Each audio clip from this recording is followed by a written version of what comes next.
September 9th, 1963, Birmingham, Alabama, a church meeting hall on 5th Avenue North. 7:22 p.m. The hall smelled like floor wax and the specific warmth of a room that has held many people over many years and has absorbed something of each gathering into the walls and the floorboards. The warmth of accumulated presence rather than accumulated heat.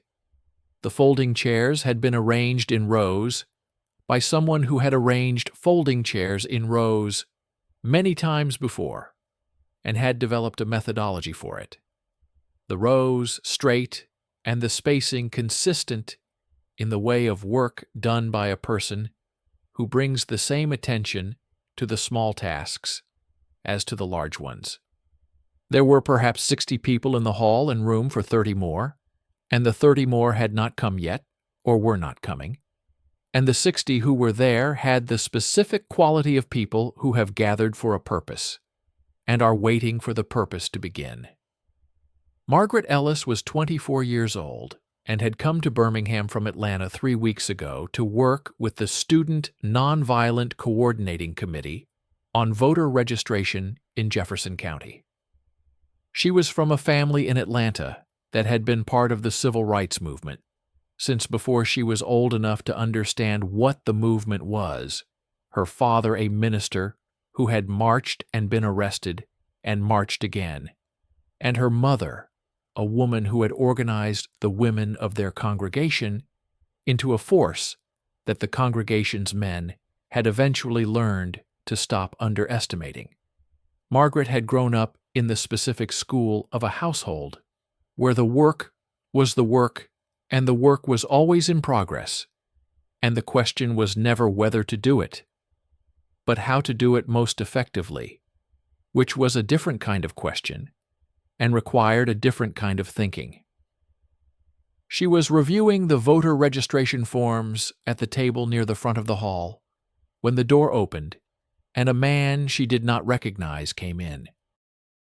He was white, which was not unusual at SNCC meetings in Birmingham in 1963, where the integration of the organizing itself was one of the things being organized toward, but which was noticeable in the specific way that things are noticeable when the room has a composition and a new element changes the composition. He was perhaps 27 or 28, tall, in a suit that had been good once and was still presentable, carrying a notebook and looking at the hall with the expression of a man taking in a room he has not been in before and is doing the work of understanding it. He found a seat in the third row. He did not speak to anyone. He opened the notebook and held a pen above it in the way of someone preparing to take notes, rather than someone who has already decided what to write. Margaret looked at him for a moment and then returned to the forms. The meeting began at 7:30 with remarks from the local organizing committee and proceeded through the agenda in the way of meetings that have been organized by people who understand that a meeting's purpose is to produce decisions, and that everything else in the meeting is in service of the decisions or is a distraction from them. She spoke twice on the registration process and on the specific requirements of Jefferson County's registration apparatus, which was designed with the specific ingenuity of a system that is designed to prevent the thing it officially permits. The literacy tests and the character witnesses and the fees that accumulated in ways that were individually small and collectively prohibitive. When the meeting ended at 9:15, she was collecting the forms from the table when the man from the third row appeared beside her. He said, "I am sorry to interrupt." She looked at him. He said, "My name is Thomas Garrett. I am a reporter with the Birmingham Post." He said it with the specific quality of someone who is aware that the information he is delivering may not be welcome and is delivering it anyway, because not delivering it would be a different kind of problem. She looked at him for a moment. She said, "Which desk?" He said, "City." She said, "Not the civil rights beat." He said, "No." She said, "Then why are you here?" He said, "Because I asked to be." He paused. "Because I think what is happening in Jefferson County is a story that the city desk should be covering and is not covering. And I am trying to understand why it is not, and the first step is to understand what it is." She looked at him with the expression of a woman who has dealt with reporters and understands the specific range of what reporters can be, from the ones who come to confirm what they already believe to the ones who come to understand something they do not yet know. She could not yet tell which category this one was in. She said, "What did you write down in the notebook?"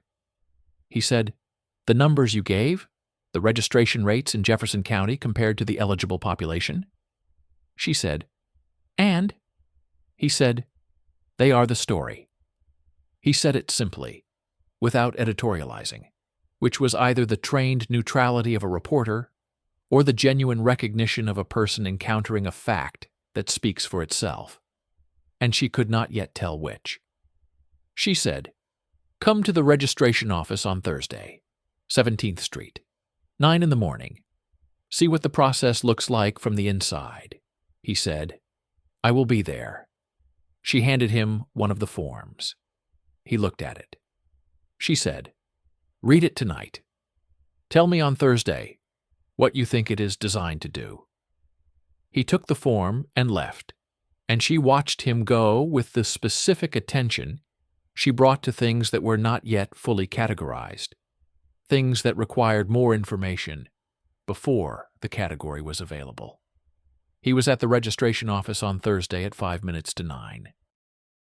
She was already there, which told him something, and he was early, which told her something, and the thing it told her was consistent with the impression from the church hall, without confirming it.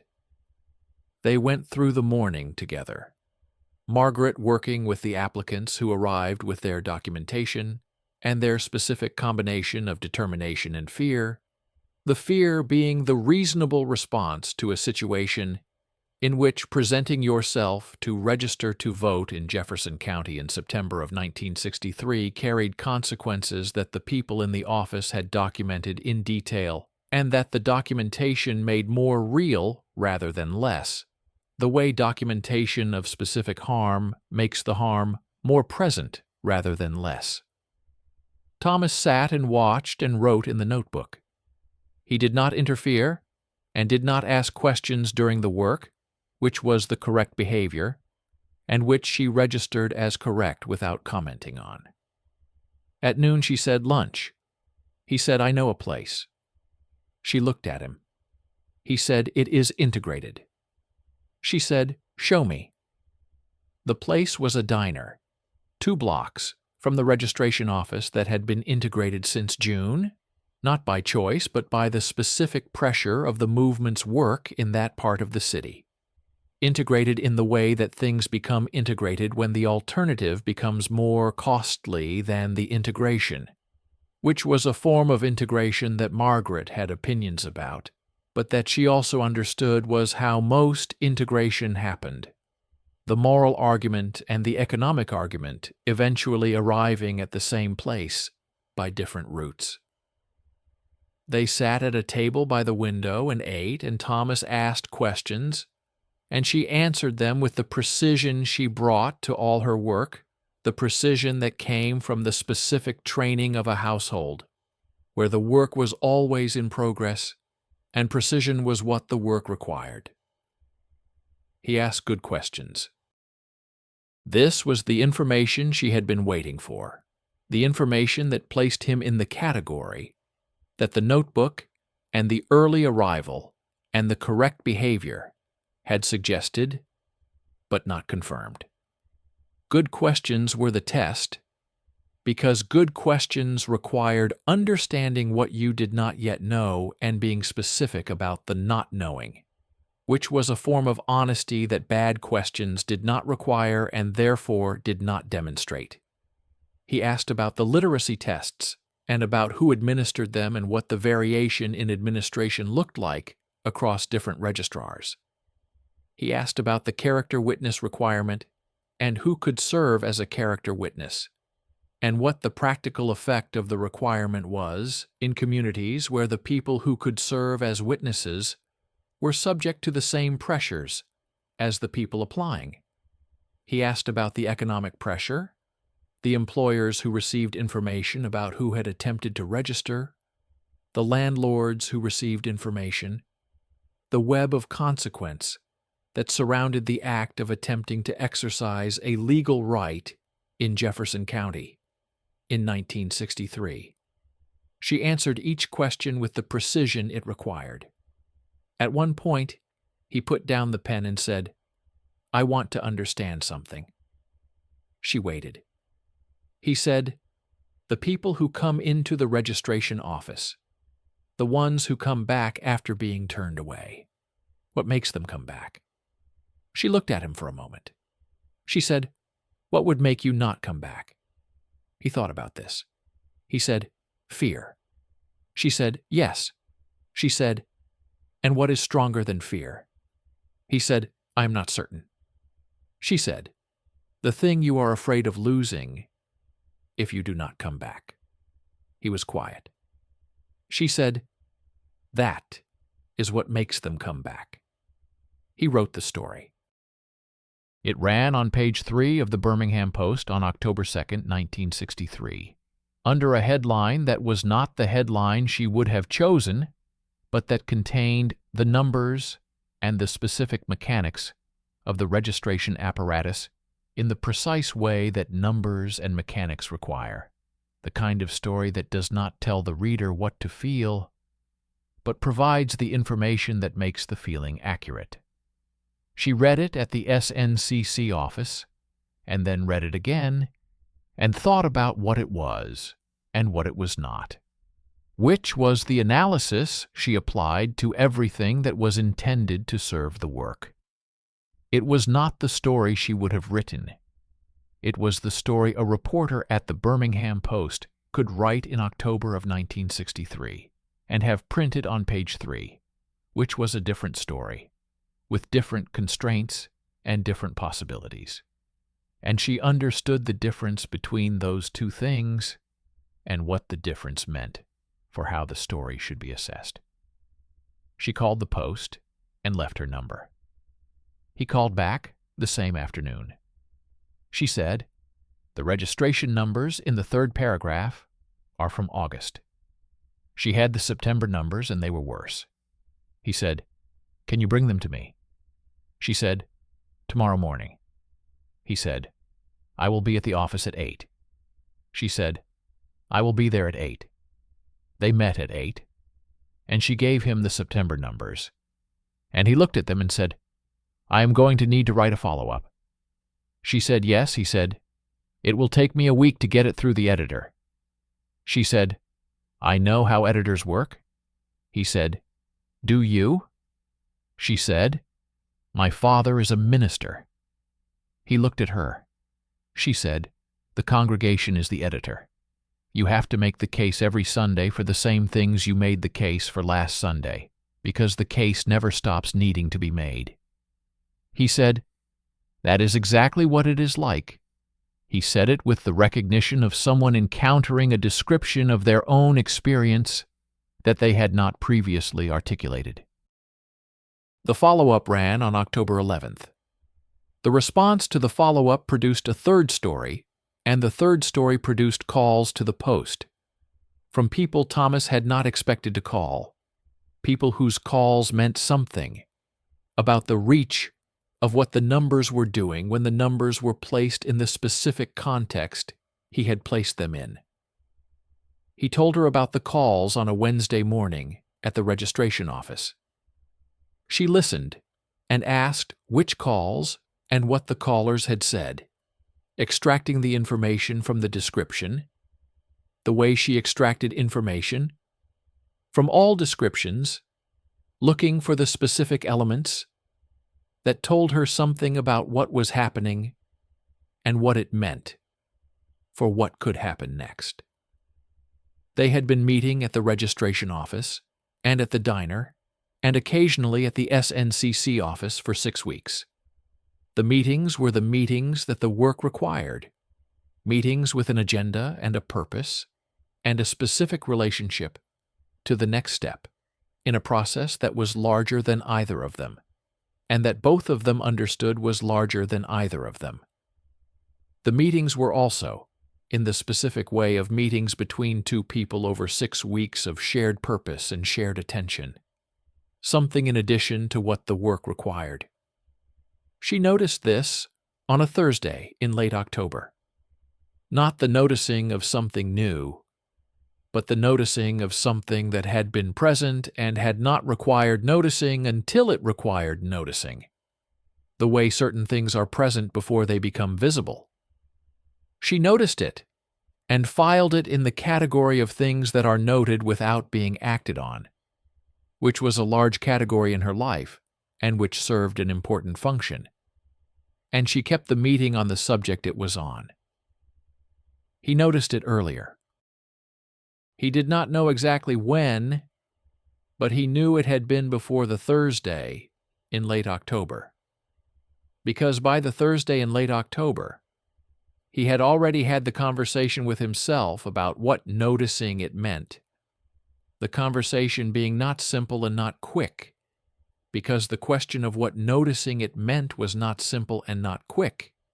It was a question with layers, and the layers were not the kind that resolved through reasoning alone, but required the thing itself to resolve them, which was the thing he did not yet have and could not manufacture. He said nothing about it for 3 weeks.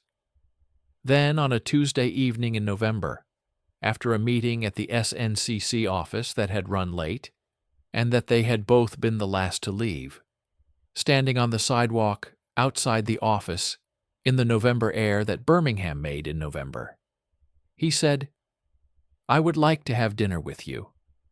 Not a meeting. Dinner." She looked at him.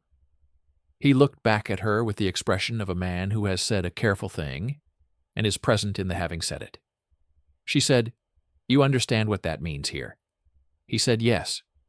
She said, "Not just personally." He said, "I understand what it means." She said, "The story." He said, "The story is separate from this." She said, "Is it?" He said, "It is." She said, "And if it becomes complicated?" He said, "It will not change what I write." She looked at him for a long moment. She said, "I believe you." She said it with the specific tone of a woman who has decided something and is stating the decision rather than performing it. Then she said, "Thursday." He said, "Thursday." They had dinner on Thursday at a restaurant in a part of Birmingham that was not the part of Birmingham where dinner between the two of them would be the kind of dinner that produced consequences of the kind that consequences in Birmingham in November of 1963 could produce. The restaurant was not exceptional, and the food was not exceptional, and the evening was what it was because of what it was between them, rather than because of where it was, the location being chosen for reasons that were themselves part of the story of what they were in, the choosing being a form of navigation rather than a form of choice, the navigation being what was available and the choice being something else. They talked for 3 hours.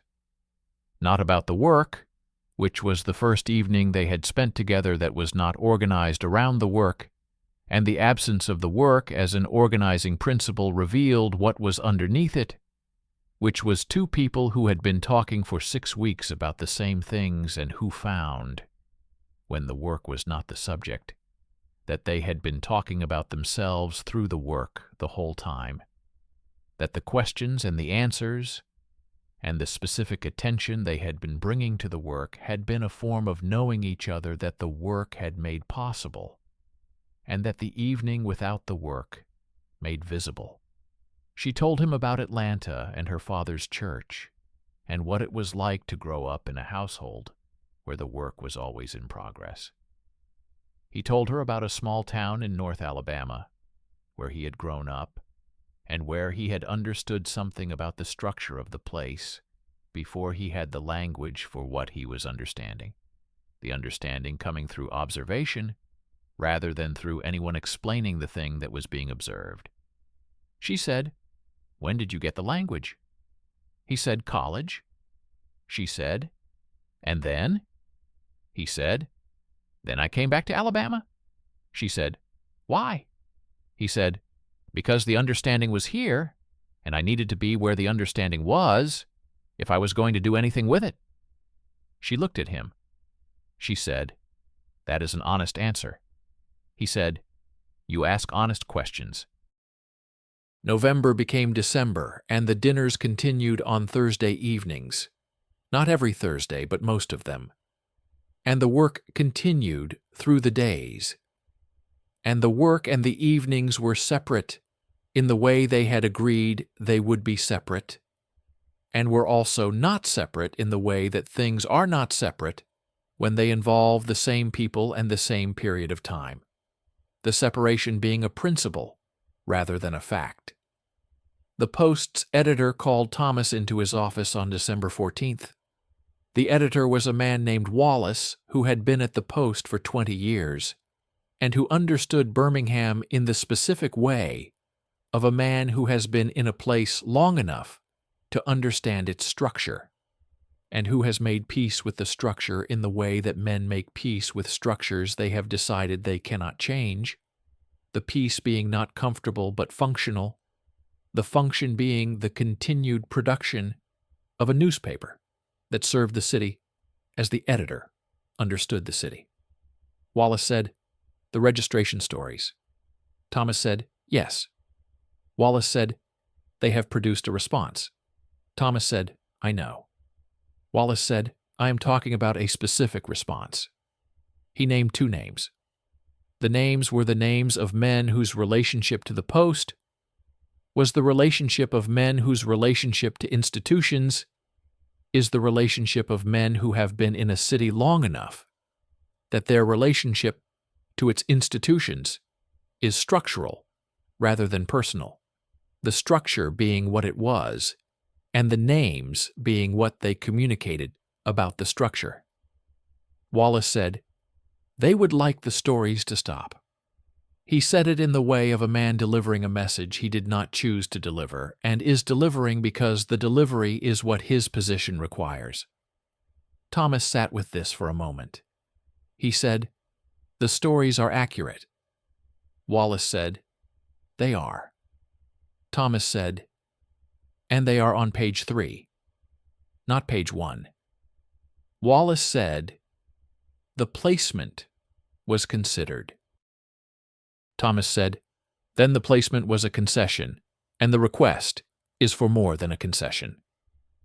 Wallace said nothing for a moment. Then he said, "I am telling you what the response has been. I am not telling you to stop." Thomas said, "What are you telling me?" Wallace said, "I am telling you to understand what you are in." Thomas said, "I understand what I am in." Wallace said, "I think you do." He paused. "I also think you understand that what you are in extends beyond the stories." Thomas left the editor's office and sat at his desk for a long time. He sat with what Wallace had said, and with what Wallace had not said, and with the specific weight of the conversation, which was the weight of a situation that has been named indirectly, and that the naming has made more present without making more resolvable. He told Margaret on Thursday. He told her directly, the way he had been direct with her from the first meeting, because directness was the only thing that served between them, the only thing that was consistent with what they had been doing and what they had become to each other in the doing of it. She listened without interrupting, and when he finished, she was quiet for a moment. Then she said, "What are you going to do?" He said, "Write the next story." She said, "And after?" He said, "And after that? The one after that." She said, "Thomas." He said, "I know what I am in." She said, "I know you know." She said, "What I am asking is whether you know what it costs." He looked at her. She said, "Not the job. The job is the job." She said, "What it costs you specifically. In this city. With the people in this city, whose names were in that office." He said, "I think I know." She said, "I think you know the idea of it." She said it without cruelty, with the specific tone of a woman who is making a distinction because the distinction matters, and because making it is a form of respect rather than a form of criticism. She said, "I have been in this city for 4 months. I grew up in Atlanta. I have been doing this work my whole life. I know what it costs in the body, not in the idea." He said, "Yes." He said, "I know the difference." She said, "Then you understand why I am asking." He said, "I understand." He said, "And my answer is the same." She looked at him across the table. She said, "I believe you." She said it the way she had said it the first time, with the specific tone of a decision rather than a performance. Then she said, "But believing you is not the same as knowing what happens next." He said, "No." She said, "And I do not know what happens next." He said, "Neither do I." She said, "That is the honest answer." He said, "Yes." They sat with the not knowing for a while, which was the thing that the situation produced and that the situation required. The not knowing being not the absence of something, but the presence of a situation that was larger than either of them, and that both of them understood was larger, and that they were in together in the specific way of two people who have chosen to be in something together without knowing its resolution, which is the only way to be in something whose resolution is not available. The fourth story ran on January 8, 1964. It was the best of the four, the most specific and the most complete, the numbers and the mechanics and the consequences all present in the specific arrangement that made the arrangement a story rather than a document. Thomas wrote it with the understanding of a man who knows he is writing the thing he needs to write regardless of what writing it costs. And the writing was the best of his writing because the understanding made it so, the way certain things are better, when the doing of them is not contingent on the outcome. Wallace ran it on page 2.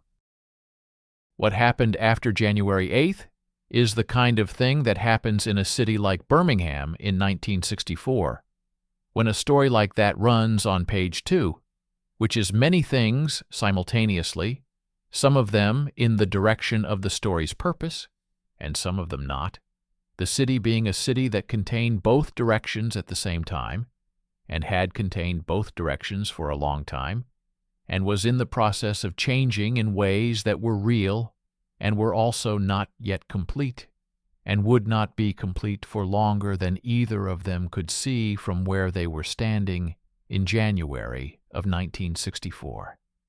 Thomas kept his job. This was not guaranteed and was not certain until it was, the certainty arriving not as a decision, but as the absence of the thing that would have ended it, which was also how many things in Birmingham arrived in 1964, as the absence of the worst possibility, rather than the presence of the best one. Margaret's contract with SNCC in Jefferson County ended in March.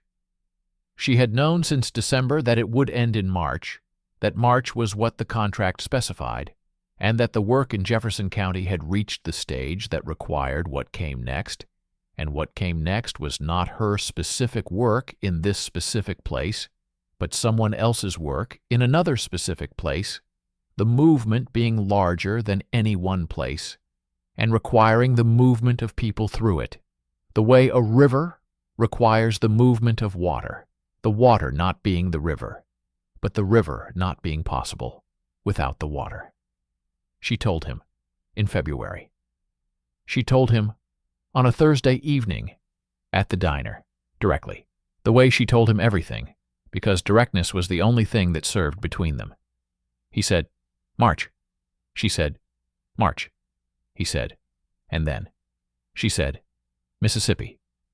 He was quiet for a moment. She said, "I knew this in December." He said, "I know." He said, "I am not asking why you did not tell me sooner." She said, "I know you are not." He said, "I am asking what March means." She said, "It means March." He said, "Margaret." She looked at him. He said, "I am asking what March means for this." She said, "I think you know what March means for this." He said, "Tell me anyway." She said, "It means this was Birmingham, and Birmingham ends in March." He said, "It does not have to end in March." She said, "Thomas." She said it with the specific tone of a woman who is being precise about something that requires precision. She said, "You are in Birmingham. I am going to Mississippi. Those are not the same place, and they are not close to each other. And the work I am doing and the work you are doing are not the same work even when they are about the same thing." He said, "I know that."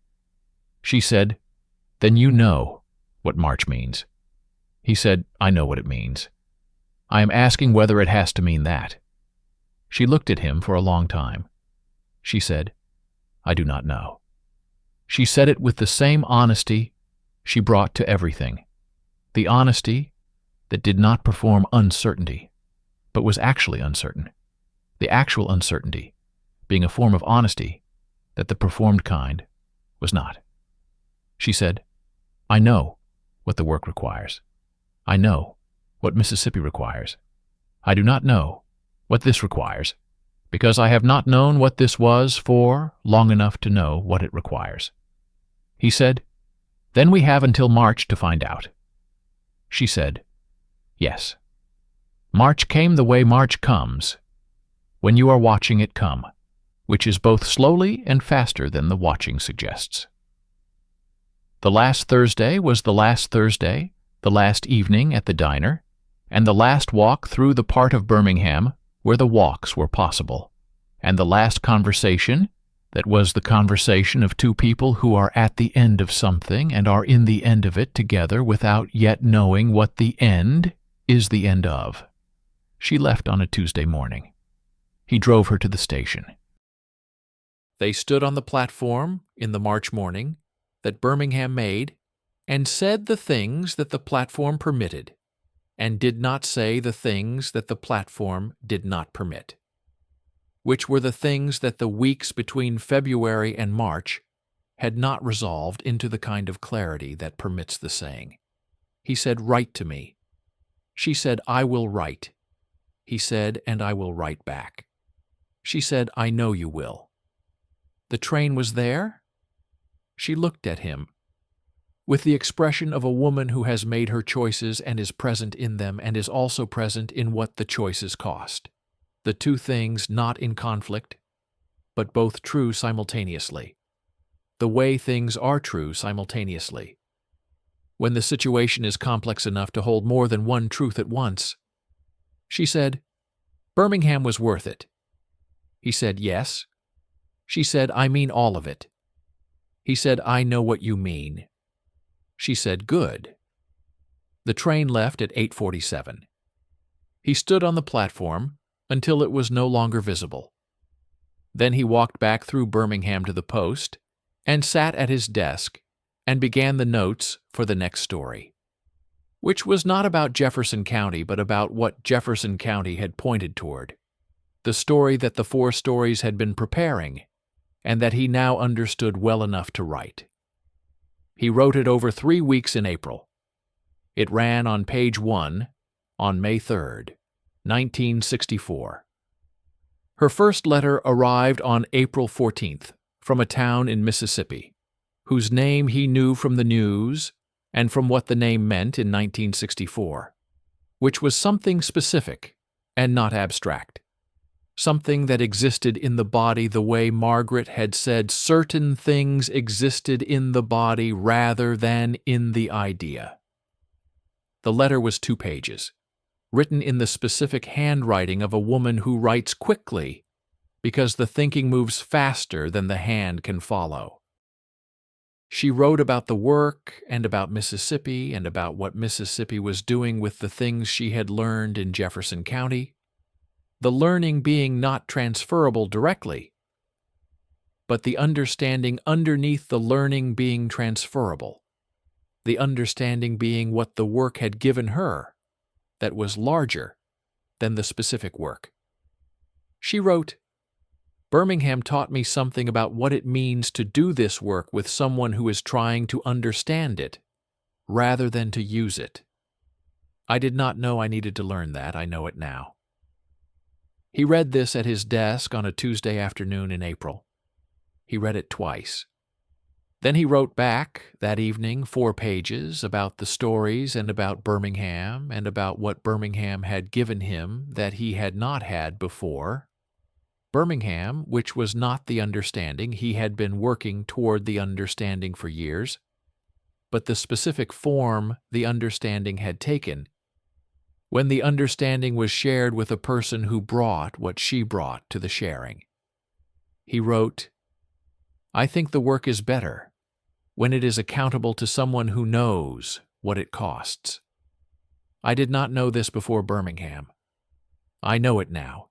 Mississippi was what Mississippi was in 1964, which was both more and less than the news described, more in the specific human texture of the days, and less in the way that large things are always less when you are inside them than the description of them from outside suggests, the description being of the shape and the inside being of the substance." She wrote about it over the spring and into the summer, the letters arriving at the post, with the irregularity of letters from a place where the work consumes the days, and the days do not always leave room for the writing. He wrote back consistently, which was the consistency of a man who has decided that the writing is what the situation requires, and who does not require the receiving to produce the sending. He wrote about the Post, and about Birmingham, and about the city changing in the ways the city was changing, slowly and specifically, in the individual things that changed and the individual things that did not, and the difference between the two being the thing that the stories were about, the stories being his way of attending to the difference, the way the letters were, Margaret's way of attending to the distance. The letters continued through the summer of 1964, and into the fall and through the winter, changing, in the way that correspondence changes over time when the correspondence is the primary form of a thing, becoming more specific. As the months accumulated, the specificity that months accumulate, when the letters are regular enough to carry the ordinary alongside the significant, the ordinary being what fills the letters, when the significant is not the only thing, when the relationship is present enough to support the weight of the ordinary, which is a different kind of weight from the weight of the significant, and requires a different kind of support. In the spring of 1965, she came back through Birmingham on her way to Atlanta, a stop of 2 days between Mississippi and home. He met her at the station. She looked the way she looked, which was the way she had looked in March of 1964, and also different. The difference being what a year of Mississippi had done, and what the year had given, and what it had cost, both visible in the way that things are visible when you know a person well enough to read the difference between who they were and who they are. They had 2 days. The 2 days were the 2 days that they were, the days of 2 people who have been corresponding for a year and are now in the same place for the first time since the correspondence began. The correspondence having built something that the 2 days were the first opportunity to be inside of rather than adjacent to. They walked through Birmingham and had dinner at the diner and talked the way they had talked in the evenings before March of 1964, and also differently, the difference being the year of the letters, and what the letters had built, which was not the same thing as Birmingham, and was also not separate from Birmingham. The way things that develop through time are not the same as what they developed from, and are also not separable from it. On the second evening, she said, "I do not know where I am going after Atlanta." He said, "I know." She said, "The work goes where the work goes." He said, "Yes." She said, "Thomas." He said, "I know." She said, "Do you?" He said, "I know that I do not know what comes next, and I know that the not knowing is what there is, and I know that it is enough for me." She looked at him. She said, "It may not always be enough." He said, "I know that too." She said, "And?" He said, "And I am here now, and you are here now, and that is what is true right now." She looked at him for a long time, with the expression of a woman who is holding two things simultaneously, the thing that is true right now and the thing that is true about right now, which is that right now is not permanent and is not a resolution and is not the end of the question, but is the question continuing in the form that it currently has. She said yes. She left for Atlanta on a Thursday morning. He stood on the platform the way he had stood on the platform in March of 1964, and watched the train the way he had watched the train, and walked back through Birmingham to the Post, the way he had walked back through Birmingham, and sat at his desk the way he had sat at his desk. He began a letter that afternoon. He did not know where she would be when it arrived, but he knew the address in Atlanta, and he knew that the address in Atlanta was where the letter would find her, before the next address found her, wherever the next address was. He wrote about Birmingham and about the 2 days and about the specific quality of a Thursday morning on a platform in March, and about what the year of letters had built and what the 2 days had confirmed about what the letters had built, which was not a resolution and was not a conclusion, but was the thing itself, the thing that the Birmingham evenings had been the beginning of, and the letters had been the continuation of, and that the 2 days had been the present tense of, the present tense being not permanent but being what it was. He wrote, "I do not know what comes next. I know what is true now. I know that what is true now is enough to keep writing." He signed it and addressed it to Atlanta and put it in the outgoing mail and turned back to the story he was working on, which was the next story, which was always the next story. The stories and the letters running alongside each other, the way the work and the evenings had run alongside each other in Birmingham, each one being what it was, and both of them being part of the same thing, the same attention directed in two directions at once toward the same understanding, which was the understanding that the work and the life and the people you did both with were not separate categories, but one thing, one continuous thing moving forward in the only direction available, which was forward, into whatever came next. This story is a work of original fiction set against the historical backdrop of the American Civil Rights Movement. Any resemblance to real persons is coincidental. This video is made for educational and entertainment purposes. If this resonated with you, subscribe and leave a like. New video coming soon.